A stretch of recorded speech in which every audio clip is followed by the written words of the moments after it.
Hello, everyone, and welcome back to Miss Lily English. I'm Lily, your friendly English buddy who promises to make learning English feel just a little easier. And sitting right across from me, looking surprisingly calm today, is the one and only Jason. Hi, Jason. How are you doing? Hi, Lily. Hi, everyone. I am alive. I think I'm smiling, but only from the waist up. Everything below that is in pain. Oh no, what happened? Did you try a new dance move? Did you chase a bus? Did you fall into a hole of your own decisions? I wish it were something entertaining like that, but nope. I just went back to the gym yesterday. Ah, the gym, the place where people voluntarily suffer. That explains everything. Exactly. I told myself, Jason, today is the day you become strong. And now my muscles are all saying, Jason, today is the day you regret everything. Well, I'm proud of you. Going back to the gym isn't easy.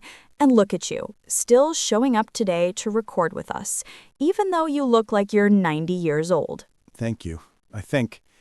But yes, every step hurts, sitting hurts, breathing hurts, existing hurts. But you know the famous saying, right? Here we go. Which one? No pain, no gain. Ah, yes. The slogan of every gym and every English teacher ever. And it's perfect for today's topic because we're talking about doing difficult things in fitness and in English learning. Turns out they're pretty similar. Yes, very similar. At the gym, my legs hurt. When learning English, my brain hurts. Same pain, different location. That's actually a great comparison. But before we get into the deep motivation part, we have a tiny favor to ask our lovely listeners. Yes, if you enjoy this podcast, please subscribe to Miss Lily English and give this episode a big like. It helps us reach more learners and helps Jason feel better about his sore legs. Please, my legs need emotional support. And don't forget to share this episode with a friend who also wants to improve their English, or someone who goes to the gym, or a friend who needs motivation, or someone who just likes hearing people suffer gently. Yes, a perfect gift for anyone, really. Now, Jason, back to yesterday. Tell me, was the workout hard? Lily, the workout was a disaster. I was sweating in places I didn't know could sweat. I tried lifting weights, and the weights laughed at me. I ran on the treadmill and almost flew off, but I didn't stop. Why not? Because? Well, I want to be healthy. And maybe because I already paid for a 1-month membership, and I'm too cheap to waste it. Honest and relatable. I respect that. So yes, the pain is tough, but the gain, the result, is worth it. Exactly. And it's the same with English. Sometimes English is fun, like listening to this podcast or watching movies. And sometimes it feels like doing squats with a dictionary on your back. Especially irregular verbs. Yes, irregular verbs are like the heavy weights of the English world. Lift them too long and your brain cries. Grammar rules, too. Some of them feel like puzzles with missing pieces. My brain gets tired just thinking about grammar. It feels like my legs feel today, confused and shaking. That's normal. Remember, your brain is also a muscle. Really? So if my head hurts after studying, that means my brain is working out? Exactly. It means your brain is growing stronger, learning new things. That's good pain, productive pain. Wow, I like that. Brain day. Like leg day, but less sweaty. Yes, and just like at the gym, if you only do the easy things... You never grow. Right. If you only lift a pencil, you won't get muscles. If you only say hello and bye, you won't become fluent. So I have to challenge myself. New words, long sentences, scary grammar rules. Yes, that's where the gain happens. Speaking of scary, at the gym, I'm always scared I'll look foolish. What about in English? Oh, yes, many learners are scared to speak. The fear of making mistakes is huge. What if I say something wrong? What if people don't understand me? What if I accidentally invent a new word? That's okay. Mistakes mean you're trying. Mistakes are like the sweat of learning English. That's a powerful metaphor. I feel motivated and sweaty emotionally. Good. And since our topic is staying motivated, let's share some tips. A training plan for English learners. A workout plan for the English brain. Exactly. Step 1, consistency. Doing something regularly, right? Yes, you can't go to the gym once and expect six-pack abs. You can't study English only one day and expect fluency. So 20 minutes every day is better than 5 hours once a week. Exactly. Small, daily exercises. A podcast on Monday, a short article on Tuesday, writing a few sentences on Wednesday. Sounds manageable. Step 2. Don't skip the hard stuff. Oh no. Like grammar? Yes, grammar is leg day. Hard, but necessary. My legs hate it, my brain hates it, but okay, I'll try. Step 3. Rest. Finally! Something I'm naturally talented at. Rest helps your brain grow. Too much studying leads to burnout. Yes, when I push too hard, my brain shuts down and forgets everything. Exactly. Balance is key. The last step? Don't compare yourself to others. At the gym, there's always someone lifting giant weights. And in English, someone always speaks perfectly. But they all started somewhere. Don't compare your chapter 1 to someone else's chapter 20. That makes me feel so much better. If I learn 5 new words today, that's a win. Exactly. Every small step is progress. Lily, I feel motivated already. My legs hurt, but my English confidence feels stronger. You know, Jason, while listening to you talk about the gym, I realized something. You actually learned an important lesson without even noticing it. When we do something difficult, whether it's lifting weights or learning English, the challenge itself is what makes us grow, and the discomfort is just part of the journey. I think you're right. I don't enjoy the pain, but I do like the idea that pain means progress. It makes me feel more heroic. Heroic is a strong word, but I'll allow it. Learning a new language does take a kind of quiet bravery. You show up, you try new things, you fail sometimes, and you keep going. Just like I did at the gym. Actually, let me tell you something funny. When I walked in yesterday, I felt super confident. I was like, yes, today is my comeback. And then I tried to lift a weight that was definitely not meant for me. Oh no, what happened? I lifted it 1 centimeter off the ground, made a tiny squeak sound, and immediately put it back down. I think even the weight was disappointed in me. Poor Jason. But hey, you tried. And that's exactly the attitude people need with English too. Sometimes students look at a long sentence or a challenging grammar rule and think, nope, not for me. But the moment you give something a try, even if you make mistakes, you're already ahead of where you were yesterday. That's true. And now that we're talking about trying, I want to ask, why do people feel so embarrassed when they make mistakes in English? I mean, it's just a language, right? It is, but it's also emotional.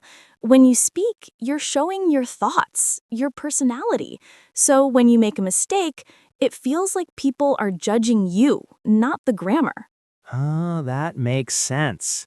It's like singing karaoke. You know your voice isn't perfect, but you still feel exposed. Exactly. But here's the truth. Native speakers don't care as much as learners think. Most native speakers are patient and even impressed when someone tries to speak their language. That's something learners should remember. I've met tourists who speak imperfect English but communicate confidently, and everyone loves talking to them. Confidence is a huge part of fluency. Fluency isn't perfection, it's communication. You can be fluent with mistakes if you can express yourself clearly and naturally. That reminds me of something. Sometimes students think I need perfect grammar before I speak. But that's like saying I need perfect muscles before I go to the gym. Impossible! Exactly. You go to the gym to build muscles. You speak English to build fluency. Mistakes are part of the process, not a sign of failure. I love that mindset. And since we're talking about mindset, maybe we can share a few more practical tips for our listeners. In part one, we talked about consistency, the hard stuff, and rest. But what about everyday habits? Great idea.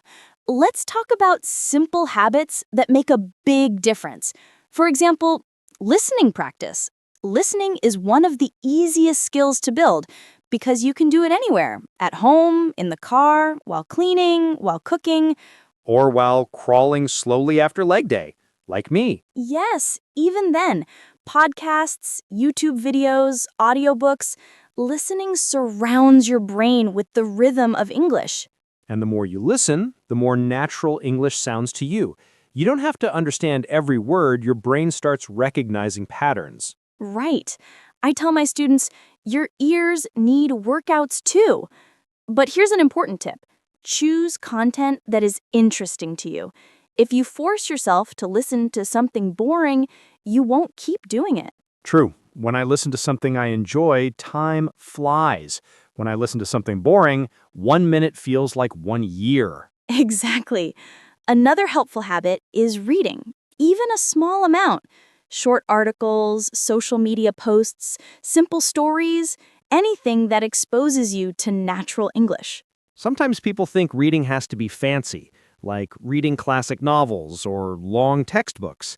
But reading a short Instagram caption in English counts too. Yes, and reading improves vocabulary quickly. Once you see a word used in real situations, it sticks in your memory. That's how I learned the word soreness this morning. I read it on a fitness page, and now I see that word everywhere. Perfect example. Now, let's talk about speaking practice, the part most learners are scared of. Yes, the final boss of language learning. The key is simple. Speak more often with less fear. If you don't have a partner, talk to yourself. Describe your day in English. Practice out loud. I do that sometimes. Yesterday I said, Jason, lift the weight. And the weight said, no. At least you tried. But seriously, speaking out loud helps you build confidence and makes English feel more natural. And if you do have a friend or a study partner, even better. You could make mistakes together and learn from each other. Absolutely. And here's a tip many learners forget. Celebrate small wins. Learned 5 new words? Great. Watched a video without subtitles? Amazing. Completed a grammar exercise?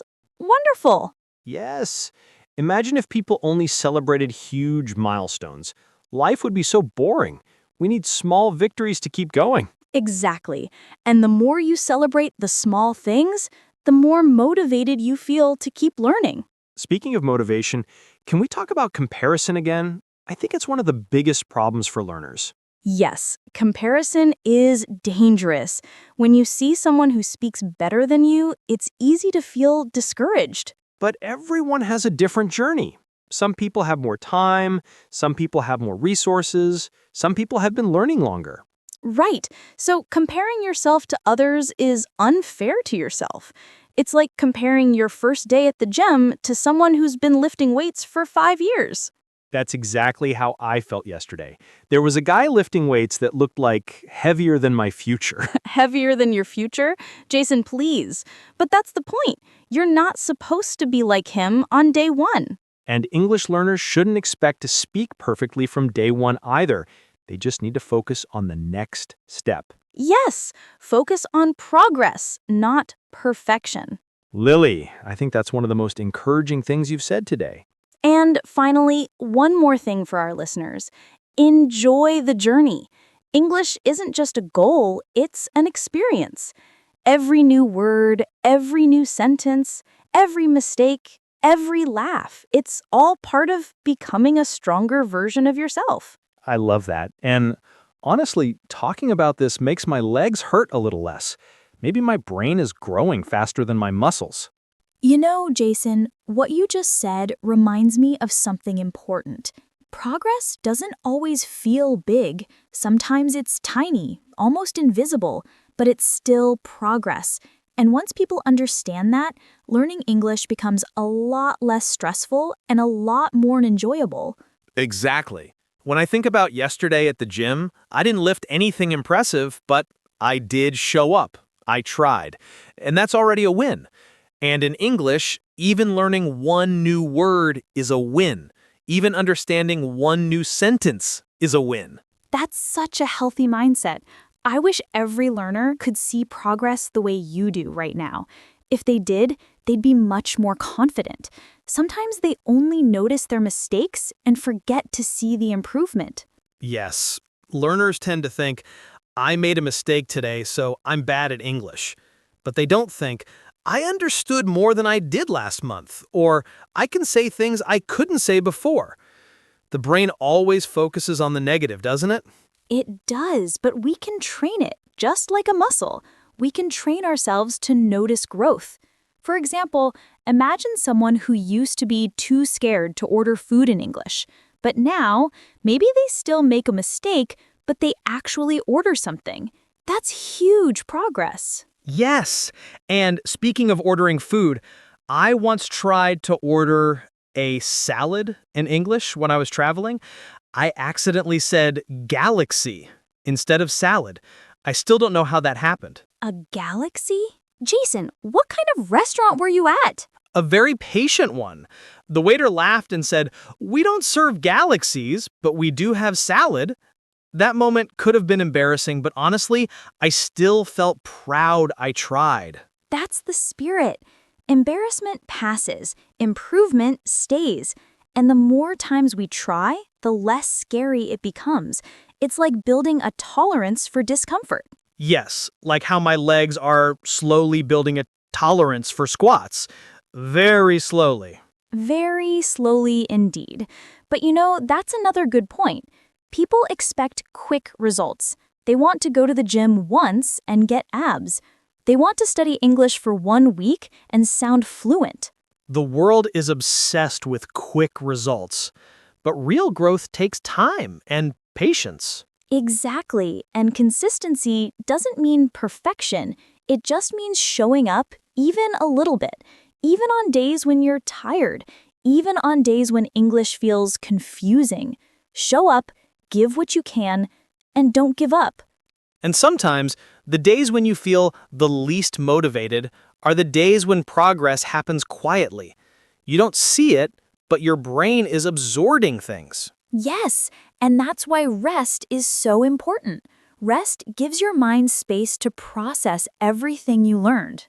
You know, Lily, since we're talking so much about motivation, maybe we should help our listeners imagine their gain, the end result. Sometimes, imagining the future can be the push they need. Great idea. So, listeners, imagine yourself speaking English confidently.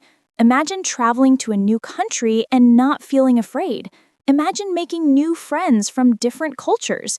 Imagine watching your favorite TV shows with no subtitles.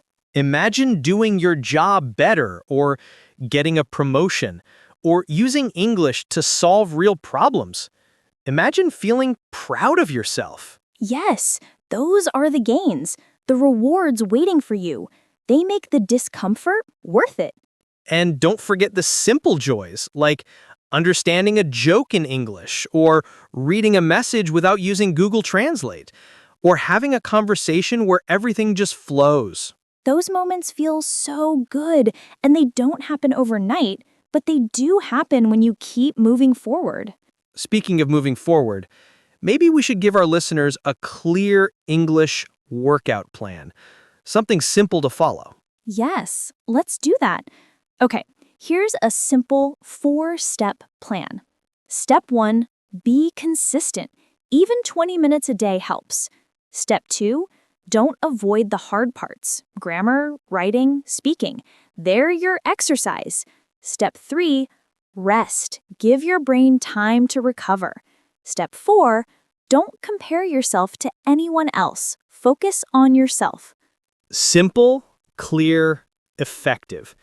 And honestly, these steps work for anything. English, fitness, personal goals. They really do. And here's something else. Community helps. Learning alone is okay, but learning with friends or with a supportive group makes the journey easier and happier. Yes.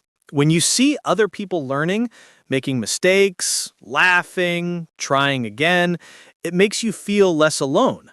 That's why I love our community here. Everyone is learning, everyone is trying, everyone is growing. We all support each other. And we really do. I love reading the comments from our listeners. They share their struggles, their goals, their dreams. It's inspiring. It is, and I hope they continue sharing because telling your story helps others feel brave. Speaking of which, maybe we should ask them a question before we end today. Absolutely. Listeners, we want to hear from you. What is the most difficult part of learning English for you? Is it speaking? Is it listening? Vocabulary? Grammar? Or finding time to practice? And more importantly, what is your gain? What is your dream? Why are you learning English? What do you hope to achieve? Yes, your answers inspire us and each other. Lily, this conversation has been really fun. And honestly, even though my legs are still in pain, my motivation feels stronger than ever. I'm glad to hear that. And to all our listeners, we hope you feel excited, encouraged, and ready to keep practicing. Remember, every mistake is a step forward. Every struggle makes you stronger. And every small effort adds up. Keep going, keep learning, keep improving. Thank you so much for spending time with us today. We appreciate you more than you know. Don't forget to subscribe to Miss Lily English so you don't miss our next episode. Yes, and share this podcast with a friend, your study buddy, your gym buddy, or even your galaxy ordering buddy. Jason. What? It was one time! All right, everyone. Keep practicing, keep smiling, and keep believing in yourself. We're cheering for you. And with that, it's time to say goodbye for now. Thank you for listening, and good luck on your English journey. See you next time.